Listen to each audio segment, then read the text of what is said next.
রাজারবাগে police সপ্তাহ 2025-এর উদ্বোধন ও পদক প্রদান অনুষ্ঠানে প্রধান অতিথি হিসেবে অংশ নেন অন্তর্বর্তী সরকারের প্রধান উপদেষ্টা ডক্টর মোহাম্মদ ইউনূস।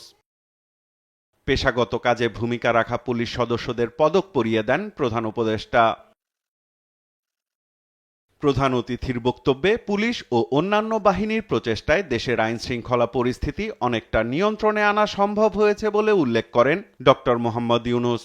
বলেন, দলীয়ভাবে ব্যবহারের ফলে বিগত 16 বছরে পুলিশ জনগণের মধ্যে যে দূরত্ব তৈরি হয়েছে তা কমিয়ে আনা সবচেয়ে বড় চ্যালেঞ্জ। আমরা জানি পুলিশ বাহিনীর সামনে নানা সীমাবদ্ধতা ও চ্যালেঞ্জ রয়েছে। অপ্রতুল জনবল, লজিস্টিক্স, অপর্যাপ্ত বাজেট ইত্যাদি। কিন্তু আমাদের সবচেয়ে বড় চ্যালেঞ্জ হলো বিগত 16 বছরে পুলিশ জনগণের মধ্যে যে দূরত্ব সৃষ্টি হয়েছে সেই দূরত্ব কমিয়ে আনা, পুলিশ বাহিনীর প্রতি মানুষের আস্থা ফিরিয়ে আনা। আমি বলবো এটা কঠিন না। বলেন, জাতীয় নির্বাচনের পরিবেশ নিশ্চিত করতে সর্বোচ্চ গুরুত্ব দিচ্ছে অন্তর্বর্তী সরকার। চলতি বছরের ডিসেম্বর থেকে আগামী বছরের জুনের মধ্যে দেশে ত্রয়োদশ সংসদ নির্বাচন অনুষ্ঠিত হবে।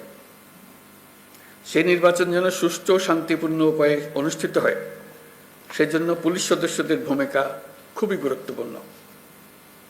নির্বাচনে সকল প্রতিদ্বন্দ্বী প্রার্থীর প্রতি সমান আচরণ ও ভোটাররা যাতে নির্ভয়ে নির্বিঘ্নে নিজেদের ভোটাধিকার প্রয়োগ করতে পারে সেই পরিবেশ নিশ্চিত করা আপনাদের এবং আমাদের সর্বোচ্চ দায়িত্ব। মনে রাখবেন, কোনো ব্যক্তি যদি অন্যায় বা অনিয়মের মাধ্যমে নির্বাচিত হয়, সে ব্যক্তির দ্বারা ন্যায় প্রতিষ্ঠা সম্ভব নয়। অশুভ শক্তির অপচেষ্টা মোকাবেলায় সবাইকে সতর্ক থাকার আহ্বান জানান প্রধান উপদেষ্টা। আমরা একটা যুদ্ধ অবস্থায় আছি। অশুভ চক্র আমাদের স্বপ্নকে, আমাদের ঐক্যকে ভেঙে দিতে সব শক্তি নিয়ে চেষ্টা করছে এবং চেষ্টা আরো কঠোরতর করবে। একে প্রতিহত করার জন্য আপনাদেরকে সবসময় সতর্ক থাকতে হবে। দেশের মানুষ নারীর প্রতি সহিংসতার বিরুদ্ধে পুলিশকে শক্তিশালী অবস্থায় দেখতে চায় উল্লেখ করে প্রধান উপদেষ্টা বলেন, দেশের জনগণের সাথে পুলিশের সম্পর্কই নির্ধারণ করে আমরা সভ্যতার কোন স্তরে আছি। এটা দেখেই সারা দুনিয়া বিচার করে আমরা সভ্যতার কোন স্তরে আছি। সাইফুল রিপন, দেশ টিভি, ঢাকা।